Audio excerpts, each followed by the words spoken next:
Halo pendengar, salam jumpa di Lelemokupedia. Topik edisi hari ini adalah bagaimana caranya mendapat uang dalam waktu yang singkat.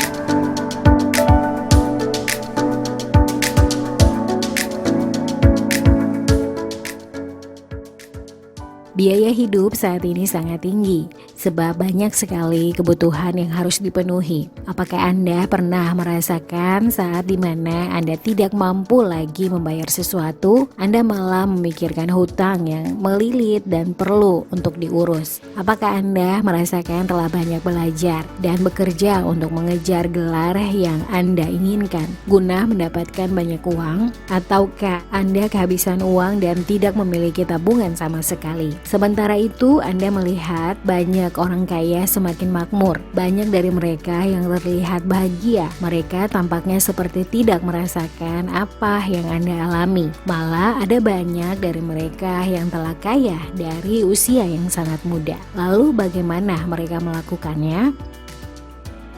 Banyak yang kecewa melihat hal ini dan menganggap mereka hanya beruntung. Mereka dilahirkan di tempat yang menguntungkan. Sementara itu, Anda dan banyak orang yang berpikir bahwa posisi itu yang membuat mereka beruntung. Dari sisi ini saja sudah banyak yang mengatakan kalah telak. Sebab mereka lahir tidak beruntung dan tidak senyaman para jutawan dan milioner tersebut.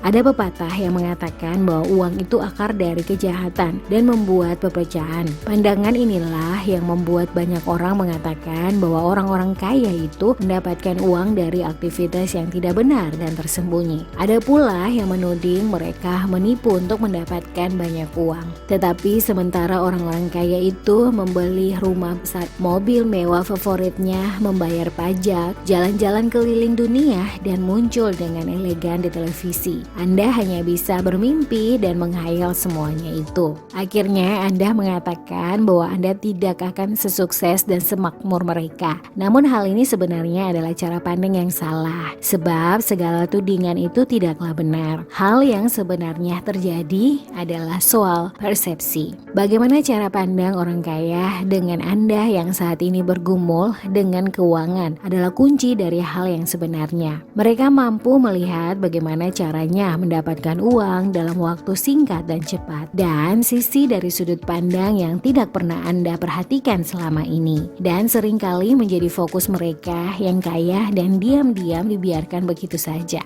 Hal ini sebenarnya sederhana jika dipikirkan, namun banyak yang menganggap hal ini remeh dan tidak berpengaruh.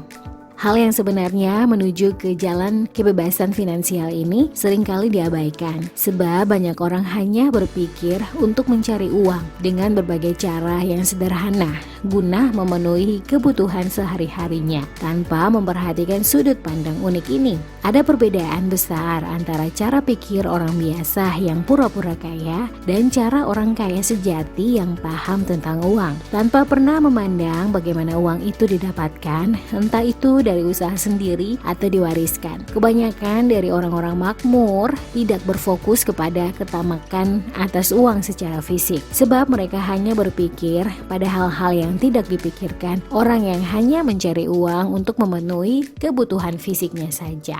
Namun hal ini tertutupi dengan pandangan salah kaprah tentang orang kaya yang cenderung dianggap jahat, korup, kejam, dan bengis. Banyak sekali film yang memelintir ceritanya dan menggambarkan orang yang kaya sebagai orang yang rakus dan tamak dengan kekuasaan. Padahal hal sebenarnya malah ditutupi agar tidak banyak yang tahu.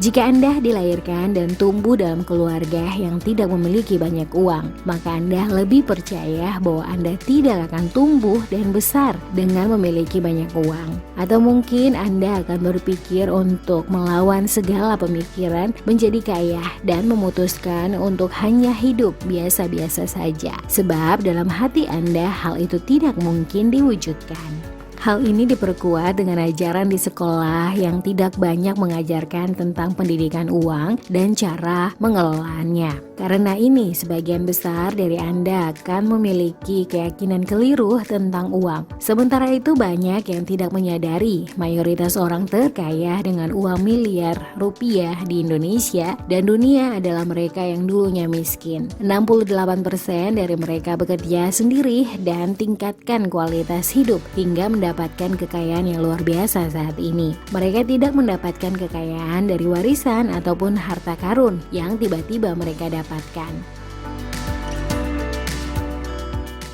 Rahasia sebenarnya terletak dari cara pandang dua dimensi yang mayoritas orang pelajari di sekolah dan lingkungannya. Memandang uang sama dengan gaji dari tiap pekerjaan yang diperoleh adalah kelemahan yang dimiliki sebagian besar orang yang tidak sukses. Apakah sekolah, lulus, dan mencari pekerjaan menjadi satu-satunya tujuan hidup Anda? Jika ya, itulah sebabnya banyak orang tidak dapat menghasilkan uang, sebab mereka yang sukses dengan uang yang banyak. Sebagian besar orang memilih berpikir untuk mendapatkan pekerjaan standar yang disetujui oleh masyarakat luas, sehingga dalam waktu sesingkat mungkin mereka pasti akan mendapatkan uang. Dan jika itu adalah cara Anda mencari uang, maka cara pandang ini tidak akan pernah membuat Anda kaya. Cara pandang ini memiliki satu kelemahan yang sangat vital dan penting dalam kehidupan kita, merupakan sumber daya yang tidak akan pernah kembali didapatkan saat sudah terbuang. Sumber daya itu adalah waktu, dan banyak orang yang berpikir bahwa dengan mereka bekerja pada pola kerja standar, mereka bisa mengembalikan waktu mereka yang hilang. Cara pikirnya adalah dengan bekerja keras selama masa muda, pastilah mereka akan bahagia di saat tua dan pensiun nantinya. Namun hal ini sangat salah, sebab saat ini saja banyak sekali orang tua yang telah pensiun, malah terlunta-lunta dan bertahan hidup dengan berharap pada tunjangan dari instansi, lembaga, atau organisasi di mana mereka pernah bekerja selama puluhan tahun. Sayangnya, ketika mereka tua, tidak satu pun dari mereka mampu mengembalikan waktu mereka ke masa muda guna menghabiskan uang yang mereka simpan selama ini. Cara pikir dua dimensi ini sangatlah merugikan, sebab uang yang diterima hanya sesuai dengan jumlah waktu yang dihabiskan untuk pekerjaan itu dengan standar yang telah disepakati semua pihak. Jadi jika Anda menghasilkan gaji senilai 2 juta rupiah dalam 1 bulan, Anda akan membutuhkan waktu hampir 41 tahun untuk memiliki uang senilai 1 miliar rupiah. Namun ini belum dihitung dengan potongan pajak, biaya hidup dan segala tanggungan yang dipergunakan selama 41 tahun serta inflasi yang terjadi dalam waktu yang berjalan. Kenyataan ini adalah pandangan permanen sebagian besar orang yang menghayalkan memiliki uang jutaan dan miliar rupiah. Sebab dengan gaji 2 juta per bulannya, impian miliarder di usia tua dengan hidup hemat tidak akan terwujud. Sebab waktu dengan sendirinya akan berlalu dan uang yang diterima akan terserap ke setiap kebutuhan yang ada.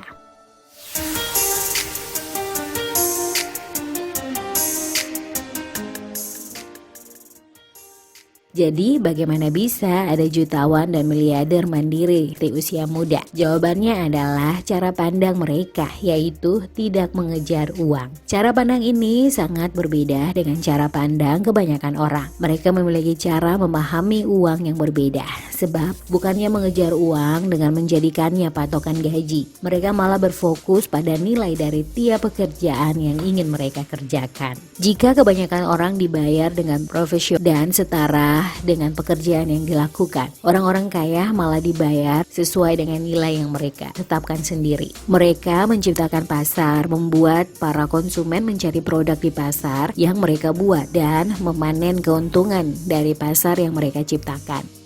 Banyak sekali orang yang mengeluh dengan selebriti sensasional yang dibayar karena mengandalkan paras dan juga fisik. Tetapi disitulah letak perbedaannya. Para selebritis yang viral lewat media sosial dan televisi ini dibayar jutaan rupiah dalam satu penampilan saja karena dirinya telah berhasil menciptakan pasar di industri hiburan Indonesia. Saat dia viral, banyak permintaan dari pemirsa televisi dan netizen yang berfokus pada selebritis tersebut. Dari situ saja saja stasiun TV dan media massa akan menghabiskan uang guna menampilkan sosok tersebut. Akibat tingginya permintaan, otomatis slot iklan akan bertambah dan kontrak-kontrak lanjutan yang menggiurkan berada di depan mata. Selebritis itu pun akan dengan mudah menjual sesuatu dengan nilai yang tinggi jika ia menginginkannya. Lalu bagaimana dengan mereka yang sudah menjadi selebritis papan atas di Indonesia? Otomatis bayaran mereka lebih luar biasa karena nama mereka lebih tenar dan menjadi perhatian serius dari publik dalam waktu yang lebih lama dari selebritis yang baru viral.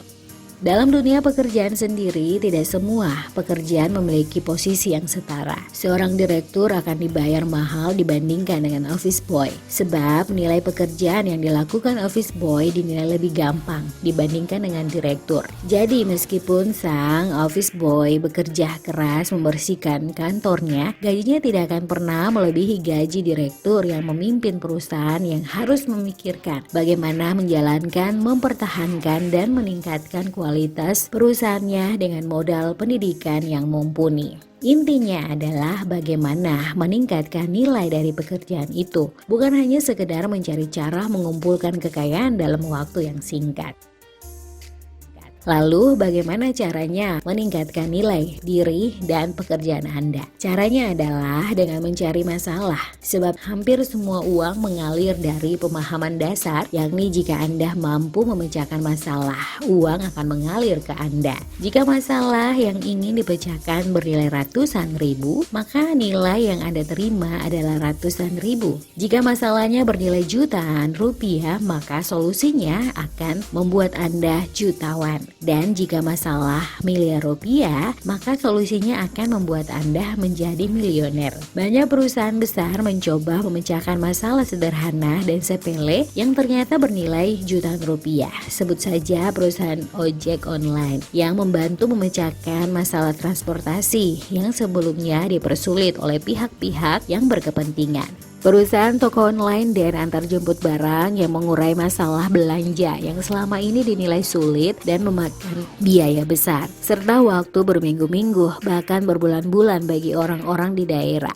Serta usaha tiket online yang mempermudah proses keberangkatan seseorang dari yang sebelumnya harus menunggu waktu antri membeli tiket. Kini hanya dengan membawa ponsel canggih Anda dapat masuk dan menggunakan jasa yang tersedia dengan harga yang jelas dan lebih murah. Cara pandang tidak mengejar uang adalah hal yang kedengarannya mustahil. Namun itulah kenyataan sebenarnya yang dilihat oleh orang-orang kaya. Mereka bersedia menghabiskan uang mereka mencari masalah yang ada sehingga dapat berikan keuntungan.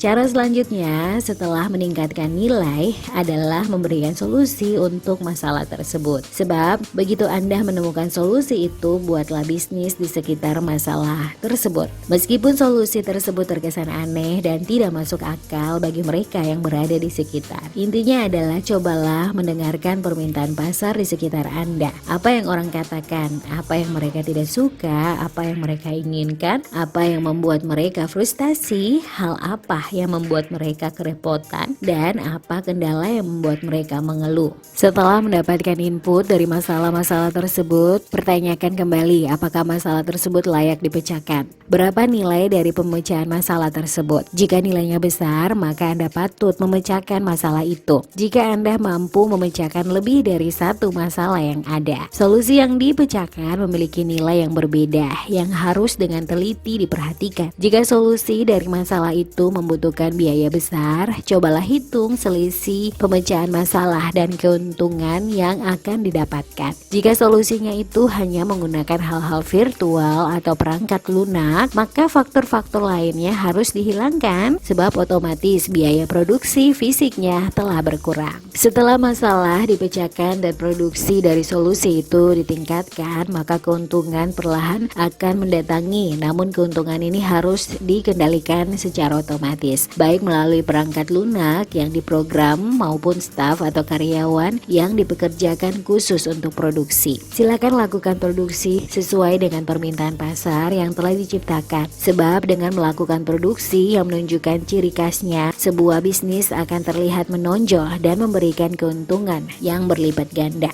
Jika Anda menjual roti biasa hanya dengan berjualan di depan jalan dengan harga biasa dan berharap agar ada orang yang lewat dan membelinya, keuntungan Anda hanya akan sebatas jumlah orang yang melintasi jalan tersebut. Namun jika Anda meningkatkan usaha menjual roti tersebut dengan memasangkan promosi iklan di berbagai sarana dan media, serta meningkatkan citra dari roti tersebut dengan kesan mewah, maka dengan sendirinya harga roti itu akan meningkat meskipun bahannya sama seperti membuat roti biasa. Mengapa demikian? Karena orang akan rela mengeluarkan uang banyak demi sebuah produk yang memiliki nilai lebih dibandingkan produk yang biasa-biasa saja. Setelah produk tersebut memiliki nilai dan memberikan solusi yang dinilai berharga, langkah selanjutnya adalah melakukan duplikasi atau penggandaan produk atau jasa tersebut sehingga setiap orang yang menerima solusi tersebut memiliki pengalaman yang sama dan semakin meningkat. Upaya duplikasi ini membutuhkan bukan hanya Anda semata, tapi semua orang yang Anda libatkan dalam usaha bisnis tersebut. Hal ini sebenarnya dianggap tidak masuk akal oleh orang-orang yang berposisi sebagai pekerja dan pengusaha berwawasan dua dimensi. Ini terkesan menghambur-hamburkan uang sebab mereka lebih memilih mendapatkan untung dalam waktu singkat dan mengabaikan pekerjaan itu jika mendapatkan untung yang besar.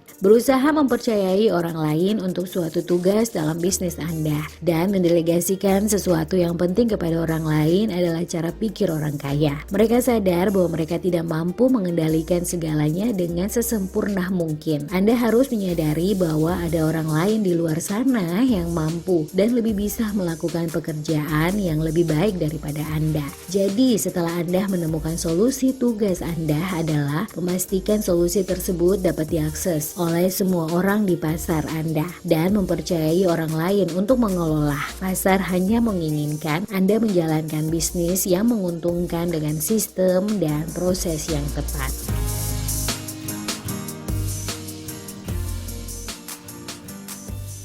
Sampai di tahap ini akan ada dua pilihan yang akan Anda ambil. Pertama, Anda melanjutkan bisnis, atau kedua, Anda menjual perusahaan Anda ke orang lain dengan harga yang tinggi. Titik ini adalah masa di mana Anda bercermin dan menyadari bahwa setelah mampu memberikan solusi dengan menghabiskan bertahun-tahun untuk melakukan riset dan membangun bisnis, Anda harus memutuskan apakah semua upaya yang Anda habiskan untuk membangun perusahaan Anda yang saat ini telah membuahkan hasil harus tetap di jalan ataukah Anda mempercayai kepada pihak lain untuk melanjutkannya. Jika Anda memilih untuk terus menjalankan bisnis Anda, ada 3 alasan yang tepat yang dipikirkan oleh Anda saat ini. Pertama adalah Anda menyadari bahwa perusahaan yang telah Anda bangun sejak dari bayi adalah mahakarya Anda yang Anda sadari tidak akan lagi Anda ciptakan. Kedua, mungkin Anda berpikir untuk menambah nilai lebih bagi perusahaan sebab Anda masih melihat adanya celah-celah kelemahan yang jika ditutupi akan memberikan keuntungan besar berkali lipat. Dan yang ketiga, Anda juga menginginkan untuk tetap berada di belakang layar dan memperhatikan secara seksama jalannya perusahaan. Anda tidak perlu lagi turun tangan untuk menjaga agar roda perusahaan tetap berputar. 3 alasan ini yang menjadi dasar mengapa para pendiri perusahaan masih tetap berada di dalam perusahaan meskipun meraup untung miliaran hingga ratusan miliar rupiah. Pilihan kedua adalah menjualnya dengan harga lebih dari yang seharusnya saat ini. Pilihan ini terkait bagaimana Anda melihat titik di mana Anda sudah cukup campur tangan dan memiliki keinginan dan impian lain yang perlu diwujudkan.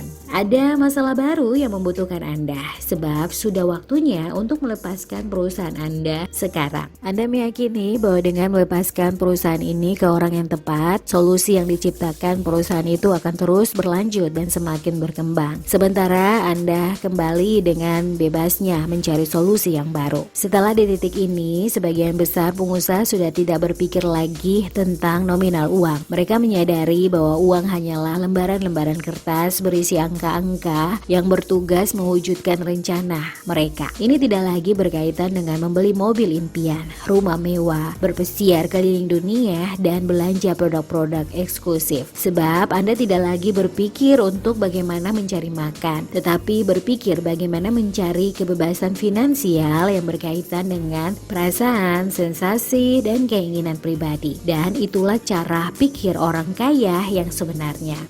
Tahap ini adalah cara pandang mereka yang telah sukses dan tidak melihat uang sebagai akar segala kejahatan, tetapi dasar segala kebaikan dan solusi yang semakin meningkatkan kualitas hidup manusia. Di titik ini, banyak yang telah pensiun muda dan mulai mencari kegiatan lain guna mengisi masa tenang mereka. Disinilah Anda mulai memberi mobil mewah, rumah besar, berkelana dan tinggal di hotel-hotel premier di lokasi dan kota-kota termahal. Selain itu, Anda mulai mempelajari seni, budaya, tradisi, dan kebiasaan orang di berbagai belahan dunia, serta mulai membagikan berkat yang selama ini Anda dapatkan kepada mereka yang benar-benar membutuhkan. Intinya adalah mencoba memahami sisi lain yang selama ini tidak diperhatikan oleh kebanyakan orang. Anda yang memiliki keinginan untuk kaya tidak perlu khawatir tentang uang, sebab Anda sudah mengetahui cara pandang sebenarnya, yakni berhenti mengejar uang. Cobalah mencari dan mengejar masalah dan menemukan solusi untuk masalah tersebut. Ini adalah cara pandang sebenarnya. Sebab dengan memecahkan solusi yang bernilai, Anda dengan sendirinya mendapatkan kebebasan finansial tanpa perlu mengkhawatirkan uang. Namun tidak berarti saat Anda memecahkan satu masalah dan menciptakan solusi, Anda kemudian berhenti. Manusia bukanlah tipe makhluk yang berhenti ketika semuanya selesai. Kita pasti akan berusaha mencari hal-hal lain yang belum kita pecahkan. Dan dengan modal uang yang telah kita dapatkan dari solusi sebelumnya, kita akan memiliki dorongan tambahan guna memecahkan masalah baru. Dan hal penting yang harus disadari oleh kita semua adalah kegagalan. Kegagalan adalah momok yang seringkali menakuti kita sehingga tidak mau mengambil sudut pandang ini. Ketakutan tidak mendapatkan uang dalam sebulan, ketakutan tidak memenuhi kebutuhan dalam sehari, dan ketakutan tidak memenuhi impian adalah alasan sebenarnya kita menciptakan kegagalan dan memilih mencari jalan aman, atau untuk mereka yang pembisnis merupakan alasan untuk beralih ke hal-hal biasa yang aman dan sederhana. Jika Anda adalah seorang pekerja, cobalah tingkatkan kualitas Anda. Coba melihat masalah dan mencari solusi dari sudut pandang berbeda yang tidak mengejar uang. Jika Anda adalah pengusaha, cobalah mencari solusi dengan nilai yang besar. Namun nilai yang besar ini bukan berarti memakan biaya besar. Meskipun ada beberapa hal yang memang memakan biaya, cobalah mencari berbagai solusi yang berorientasi menciptakan pasar jangka panjang yang mengedepankan produk dan jasa Anda. Jika Anda menemukannya, selamat, Anda akan mendapat kebebasan finansial. Jadi berhentilah mengejar uang dan mulai mencari masalah dan solusi.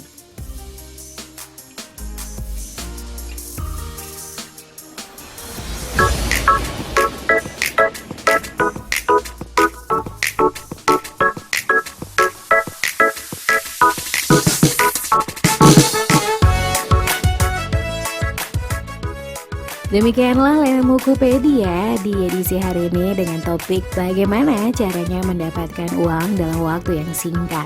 Jika ada pendapat atau saran topik untuk Lele Mukupedia edisi berikutnya, silakan beri tanggapan Anda di kolom komentar. Sampai jumpa di Lele Mukupedia edisi berikutnya.